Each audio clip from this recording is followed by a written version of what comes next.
Student, I am your Madhuri ma'am. तो आज हम क्लास 9th की बायोलॉजी स्टार्ट करेंगे। अभी आप लोग क्लास 8th पास करके आए हो, तो क्लास 8th में आपको एक टीचर साइंस पढ़ाते थे, है ना। आपके एक ही टीचर थे साइंस की, ठीक है। वही आपको फिजिक्स, केमिस्ट्री, बायोलॉजी पढ़ाते थे, है ना। शायद कुछ बच्चों को ये भी नहीं पता होगा कि साइंस 3 पार्ट्स में डिवाइड होती है। तो चलिए आज हम वो डिस्कस करेंगे। तो यहाँ पे मैंने फिजिक्स और केमिस्ट्री को डिस्कस नहीं किया है, उसके लिए मैं एक स्पेशल वीडियो बनाऊंगी, वहाँ पे आप जाकर देख सकते हैं फिजिक्स के आप कौन से चैप्टर पढ़ेंगे, केमिस्ट्री के कौन से, बायो के कौन से।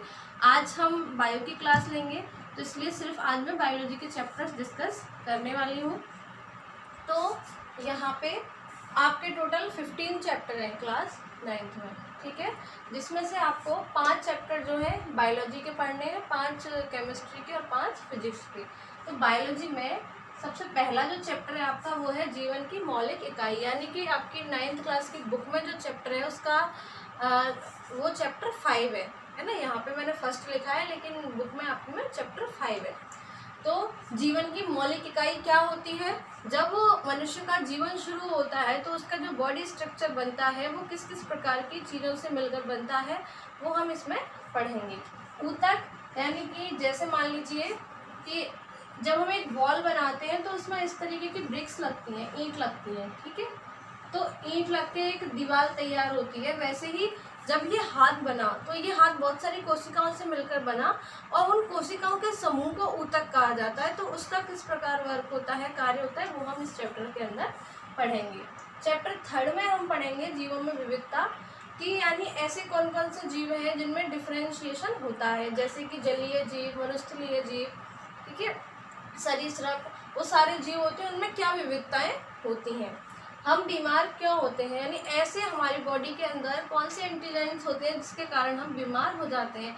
बहुत जल्दी से खांसी जुकाम होना, ठीक है, बहुत सारे फीवर आना, वायरल फीवर आना, किसी को चिकन पॉक्स हो जाना, पीलिया हो जाना, टाइफाइड होना, इन सब के सिम्टम्स क्या हैं, इनके कारक क्या हैं, वो सब हम इस चैप्टर के अंदर पढ़ेंगे। खाद्य संसाधनों में सुधार, यानी कि जब किसान खेती करता है तो खेती करने पे अनाज होता है, गेहूँ, चावल, बाजरा, ये सब होता है। तो उन सब संसाधनों में हम किस तरीके से सुधार कर सकते हैं। यदि उनमें कीट लग जाते हैं तो उनको किस प्रकार की दवाओं से, कीटनाशक दवाओं से उनको ख़त्म किया जा सकता है, कीट को। और कुछ ऐसे डेयरी प्रोडक्ट्स होते हैं जिनसे हम अपना व्यापार बढ़ा सकते हैं, तो वो सब हम इसके अंदर पढ़ेंगे, ठीक है। तो सबसे पहला हमारा जो चैप्टर है वो है जीवन की मौलिक इकाई। तो आज हम डिस्कस करेंगे जीवन की मौलिक इकाई के बारे में।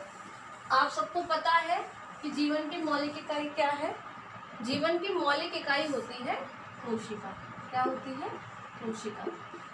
कोशिका क्यों होती है? क्योंकि जो मनुष्य का शरीर होता है वो छोटी छोटी कोशिकाओं से मिलकर बना होता है।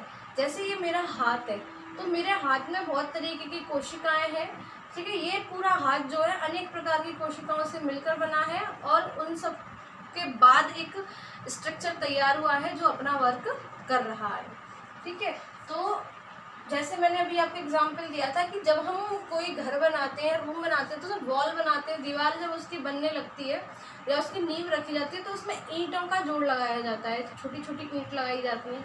तो वो ईंट जो है वो किसका काम कर रही है उस दीवार में? कोशिकाओं का काम कर रही है। वैसे ही जब हमारे शरीर का ढांचा तैयार होता है तो उसमें भी छोटी छोटी कोशिकाएं को जोड़ा जाता है और एक नए शरीर का निर्माण होता है, ठीक है। कोशिका की खोज किसने की थी? सन 1665 में रॉबर्ट हुक ने कोशिका की खोज की थी। कैसे की थी?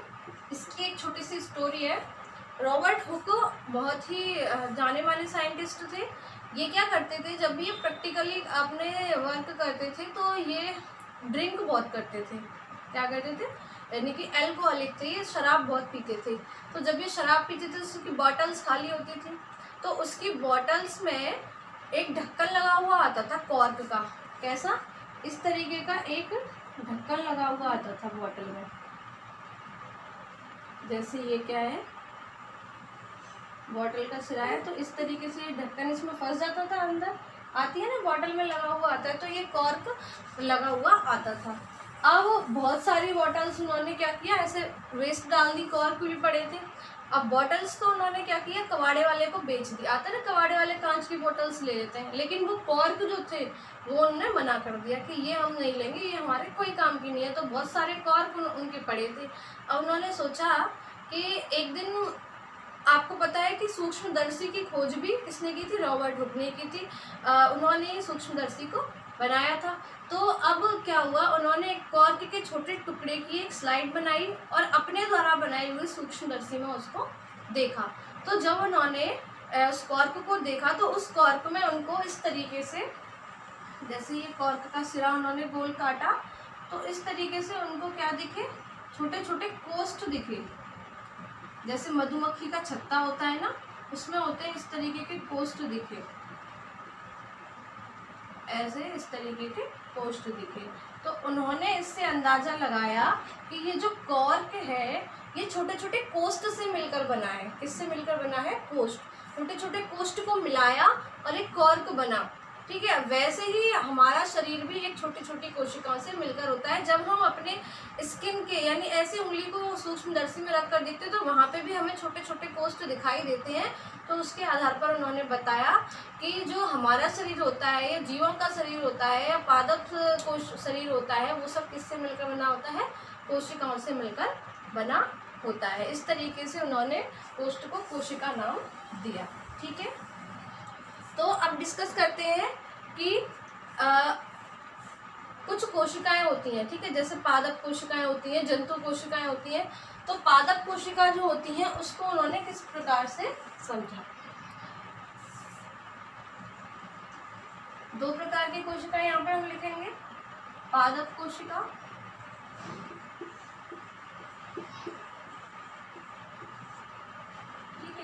पादप कोशिका को उन्होंने जब देखा तो उन्होंने कैसे देखा, पादप कोशिका मतलब जो पेड़ पौधों में पाई जाती है ना। अब पेड़ पौधों का मतलब ये नहीं है कि पेड़ की जड़ में हो या पत्ती में हो, पेड़ से जो फल लगता है उसमें भी होगी, वो पत्ती में भी होगी, श्रेय में भी होगी उसके।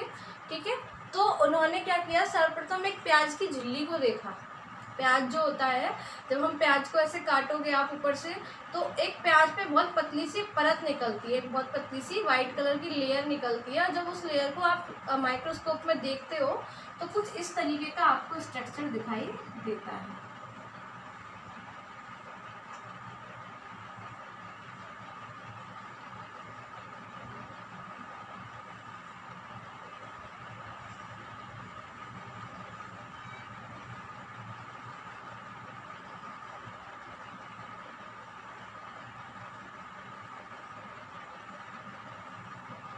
ठीक है, इस तरीके का स्ट्रक्चर दिखाई देता है। उसमें बीच में एक छोटी बिंदी होती है,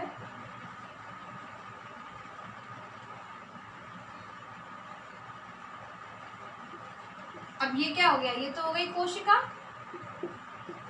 ठीक है, और ये जो बिंदु है इसको कहेंगे केंद्रक। क्या कहेंगे, केंद्रक। और ये जो है केंद्रक के और जो कोशिका है उसके बीच में जो खाली स्थान दिख रहा है, ये खाली नहीं होता, इसमें होता है जीवद्रव।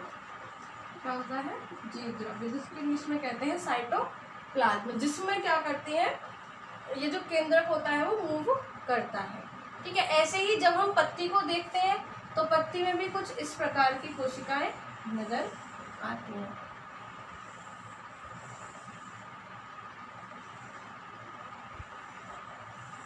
किसी भी पेड़ की जब हम पत्ती को देखते हैं तो उसमें इस प्रकार की कोशिकाएं नजर आती हैं। वैसे ही ये क्या है, कोशिका है, ये केंद्रक है, इसके अंदर जीवद्रव है। ठीक है, समझ में आया। तो ये क्या है, प्याज की झिल्ली, इसको क्या लिखेंगे हम, प्याज की झिल्ली। प्याज की झिल्ली को देखने पर हमें इस तरीके का स्ट्रक्चर नजर आता है। आप पादप कोशिका में क्या लिखेंगे, पादप कोशिका में हमने दो प्रकार की कोशिका देखी, प्याज की झिल्ली और पादप झिल्ली। ठीक है, अब आगे हम देखेंगे जंतु कोशिका।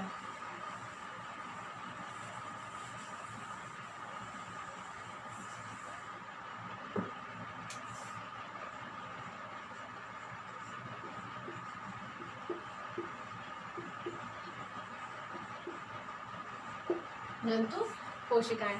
तो जंतु कोशिकाएं हमारे शरीर में बहुत तरीके की होती हैं, ठीक है। जैसे रक्त कोशिका होती है, पहले रक्त कोशिका होती है। अब रक्त कोशिका आप जानते हो, आरबीसी, डब्ल्यूबीसी, ठीक है,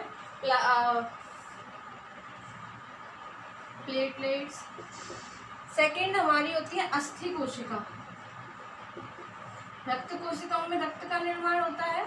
अस्थि कोशिकाओं में, अस्थि कोशिका जब मिलती हैं तो वो क्या बनाती है, हड्डी बनाती हैं। क्या बनाती हैं, एक अस्थि का निर्माण करती हैं, ठीक है। रक्त कोशिकाएं जहाँ पे मिलती हैं तो वो रक्त का निर्माण करती हैं। नंबर 3 होती है पेशी कोशिकाएं। और अस्थि और पेशी में अंतर होता है। अस्थि हड्डी का निर्माण करती है और पेशी हड्डी के ऊपर जो मसल्स होती है उसका निर्माण करती हैं। जैसे कि ये हाथ है, इसके अंदर हड्डी है तभी तो ये वर्क कर रहा है, ऐसे मूव कर रहा है। लेकिन इसके अंदर जब आप इसको ऐसे पकड़ते हो तो हमें एक क्या स्पंज टाइप में लगता है, पकड़ने पे दबता है। तो वो क्या है, जो दब रहा है वो मसल्स है ना। मसल्स है, देखा है ना, किसी का हाथ बहुत मोटा होता है, किसी का बहुत पतला होता है, कोई आदमी बहुत मोटा कोई पतला। तो वो किसके कारण होता है, उसकी बॉडी में जो क्या होता है, फैट, उसकी बॉडी में जो पेशी होती हैं, यानी कि जो उसकी बॉडी में मसल्स होती हैं, मसल्स के कारण, यानी पहले हड्डी बनती है अस्थि, फिर उसके ऊपर सब पेशी आ जाती हैं, है ना। अब वो मोटी पतली कैसे होती है वो आगे हम पढ़ेंगे। चौथा आता है वसा कोशिका। अब ये जो वसा कोशिका है ना, इसके द्वारा मोटा और पतला होना होता है। कहते हैं ना, कोई आदमी जब बहुत मोटा हो जाता है तो कहते हैं इसकी बॉडी में फैट बढ़ गया है। तो वो वसा कोशिकाएं बढ़ने के कारण बॉडी पे फैट आ जाता है। यानी कि यदि किसी का पेट बाहर निकल रहा है, किसी के हाथ बहुत मोटे मोटे हैं, तो वो किसके कारण हो रहा है, फैट के कारण हो रहा है। एक यदि कोई बच्चा जिम करता है, जिम करने के बाद उसकी मसल्स बनती है तो वो पेशी कोशिकाएं बढ़ रही हैं। लेकिन खा रहे हैं, पी रहे हैं, लेकिन मूव नहीं कर रहे, एक्सरसाइज नहीं कर रहे, या किसी डिजीज़ के कारण वो मोटा होता जा रहा है, सांस फूल रही है उसकी चलने में, तो उसका फैट बढ़ रहा है, उसका पेशी कोशिका वहाँ पे कमज़ोर हो जाती हैं और वसा कोशिका वहाँ पे बढ़ जाती हैं, ठीक है। अब ये कोशिकाएं होती है ना, बॉडी में लिमिटेड होती हैं। ऐसा नहीं है कि अगर अस्थि कोशिका कम है और पेशी कोशिका बहुत ज़्यादा बढ़ रही है तो उसमें क्या होगा, उसमें बीमारी का कारण बन जाती है। 5वीं होती है हमारी तंत्रिका कोशिका।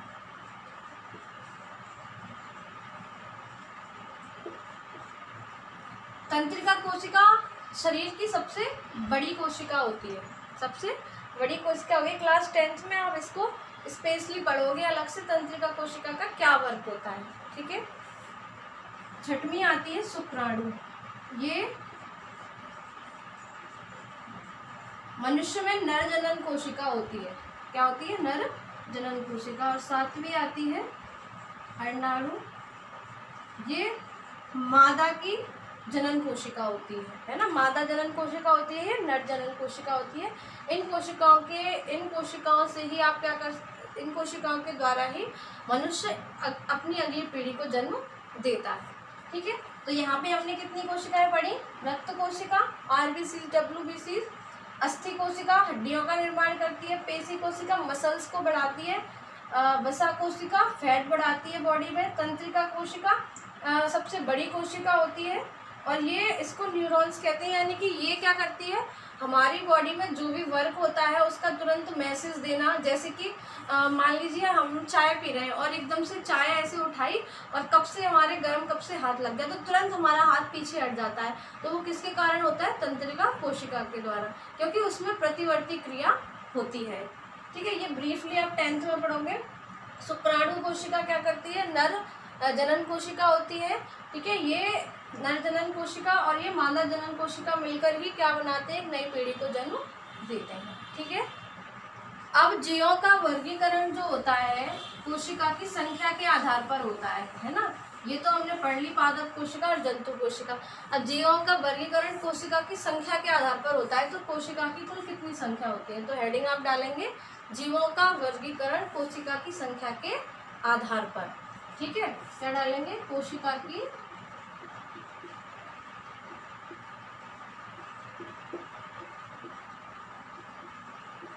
संख्या के आधार पर, ठीक है। यहाँ पे हम लिखेंगे एक कोशिकीय कोशिका 2 प्रकार की होती हैं,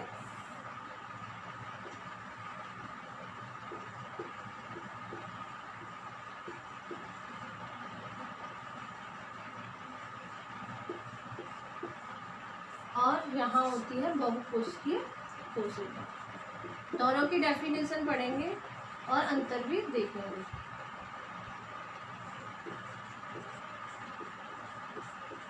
ठीक है, एक कोशिकीय कोशिका और बहुकोशिकीय कोशिका। तो एक कोशिकीय कोशिका क्या होती है? यह जीव तो एक कोशिकीय कोशिका से बने होते हैं, यानी एक कोशिकीय मतलब एक कोशिका से बने होते हैं।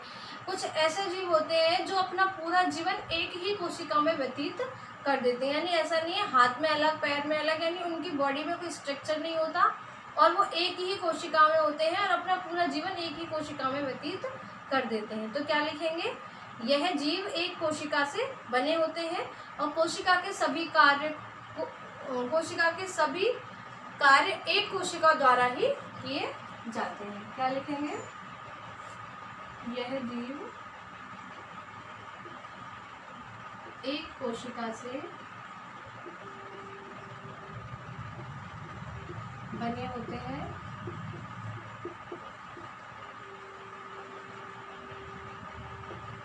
सभी कार्य एक कोशिका द्वारा पूर्ण होते हैं।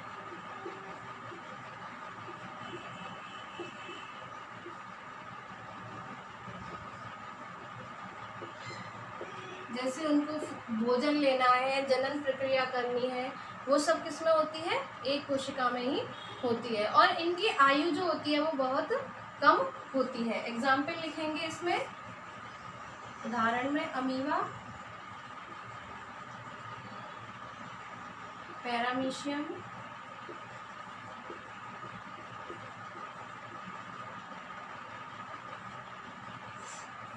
बैक्टीरिया भी होते हैं कुछ,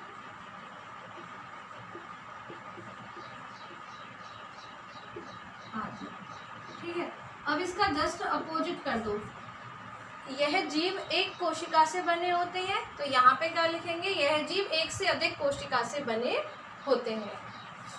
यह जीव एक से अधिक कोशिका से बने होते हैं।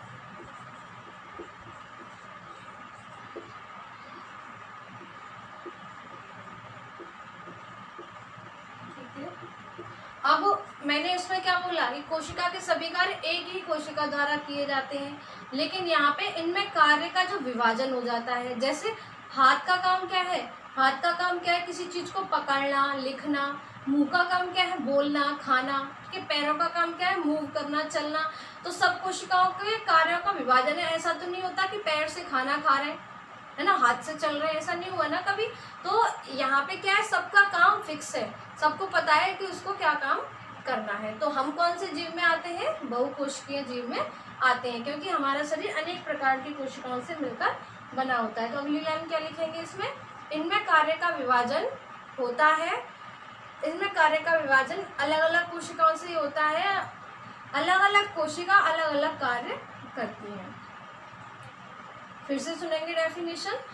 यह जीव एक से अधिक कोशिकाओं से बना होता है, इनमें कार्य का विभाजन होता है, अलग अलग कोशिका अलग अलग कार्य करती है, इनकी आयु अधिक होती है। अधिक होती है ना, किसी की आयु 70 वर्ष, 80 वर्ष, 90 वर्ष, 140 वर्ष। पेड़ भी होते हैं, है ना, वो भी कुछ बहुकोशिकीय होते हैं, तो उनकी आयु कितनी 200, 300 वर्ष तक चली जाती है, 1000 वर्ष तक भी चली जाती है। तो एग्जाम्पल लिखेंगे, मनुष्य,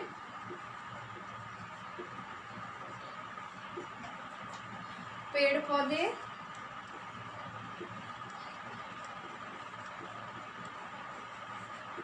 और जंतु। ठीक है, ये सब इसके अंदर आएगा। जैसे हाथी हो गया, चींटी हो गया, ये सब इसमें आते हैं। तो यहाँ पे यदि एग्जाम में आता है एक कोशिकीय जीव की परिभाषा लिखो, तो वो भी आप लिख सकते हैं। यदि ऐसा आता है कि एक कोशिकीय और बहुकोशिकीय जीव में अंतर स्पष्ट करो, तो वो भी आप कर सकते हैं। ठीक है, अब आगे चलते हैं।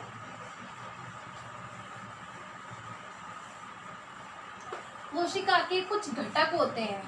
ठीक है, अब अगर ये क्वेश्चन आता है, एक क्वेश्चन पूछा जाता है, एक बार आपके सिलेबस से यानी 9th से एक क्वेश्चन पूछा गया था, किसमें? नीट में, कि कोशिका किससे बनी होती है। यानी कि यदि आप आगे चल के बायोलॉजी लेना चाहते हैं, डॉक्टर बनना चाहते हैं, तो आपको 9th से ही तैयारी करनी पड़ेगी।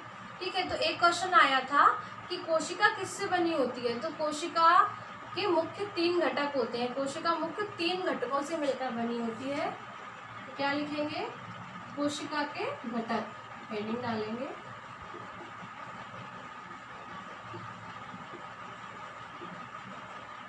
कोशिका के मुख्य 3 घटक होते हैं। नंबर 1 प्लाज्मा झिल्ली,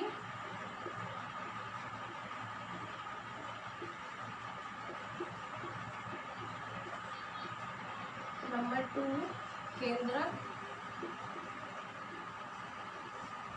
और नंबर 3 कोशिका द्रव। जो अभी हमने डायग्राम बनाया था उसमें आपको तीनों चीज देखी थी। ठीक है, प्लाज्मा झिल्ली, केंद्रक और कोशिका द्रव्य। अब जैसे ये है एक झिल्ली है, इसके अंदर क्या है, केंद्रक है, और ये क्या है, जीव द्रव्य है। तो ये क्या बन गई, एक कोशिका बन गई। अब इसके बाद दूसरी कोशिका होगी। तो प्लाज्मा झिल्ली का काम क्या है, प्लाज्मा झिल्ली, अब ये एक झिल्ली यदि इसके ऊपर नहीं होती तो इससे दूसरी कोशिका अटैच होती तो दोनों का जीव द्रव्य मिल जाते ना आपस में। यदि मैं इसको यहाँ से हटा देती हूँ, है ना, तो क्या होगा, इधर का जीव द्रव्य इधर चला जाएगा, न्यूक्लियस भी इधर आ जाएगा। तो ये झिल्ली का वर्क क्या है, झिल्ली का काम क्या है, एक कोशिका से दूसरी कोशिका को अलग करने का काम है ना। ये एक कोशिका से दूसरी कोशिका को अलग करती है ना। वैसे ही केंद्रक का भी काम है, कोशिका द्रव्य का भी काम है। तो आज हम ये डिस्कस नहीं करेंगे, ठीक है। तो आज सिर्फ हमने पढ़ा कोशिका के घटक 3 होते हैं। तो आज हमने कौन कौन से लिए, आज हमने इंट्रोडक्शन किया, यानी कोशिका के बारे में पढ़ा, कोशिका क्या होती है, कोशिका की खोज कितने की थी, कोशिका के प्रकार पढ़े, पादप कोशिका और जंतु कोशिका, जीवों का वर्गीकरण कोशिका के आधार पर कैसे किया गया, एक कोशिकीय जीव को किस में रखा, और बहुकोशिकीय जीव को, बहुकोशिकीय जीव कौन कौन से होते हैं, एक कोशिकीय जीव कौन कौन से होते हैं, कोशिका के आधार पर उनका वर्णन किया, वर्गीकरण किया। अब कोशिका बनी किससे होती है, तो वो 3 चीजों से मिलकर बनी होती है, प्लाज्मा झिल्ली, केंद्रक और जीव द्रव्य। अब इन सब के बारे में, घटकों के बारे में एक एक करके डिफाइन करेंगे, वो हम नेक्स्ट वीडियो में पढ़ेंगे। ये हम पढ़ रहे थे क्लास 9th का चैप्टर 5 यानी बायो का चैप्टर 1, जीवन की मौलिक इकाई का पार्ट 1। अब हम पढ़ेंगे पार्ट 2। ठीक है, पार्ट 2 के लिए आप मेरी नेक्स्ट वीडियो का इंतजार कीजिए, और जितना भी मैंने बनाया उसकी अपनी कॉपी में नोट कीजिए, और इसको साथ के साथ याद करते जाइए, जिससे क्या होगा, आपको आगे के लिए कोई भी प्रॉब्लम नहीं आएगी। और कंटिन्यू मेरे चैनल पर आपको क्लास 9 से लेकर क्लास 12 तक की सारी बायो की वीडियोस मिलेंगी। तो उन सब वीडियोस को फॉलो करने के लिए आप मेरे चैनल को लाइक कीजिए, सब्सक्राइब कीजिए और बेल आइकन को प्रेस कीजिए, जिससे आपको सारी वीडियोस कंटिन्यू मिलती रहें। Thank you.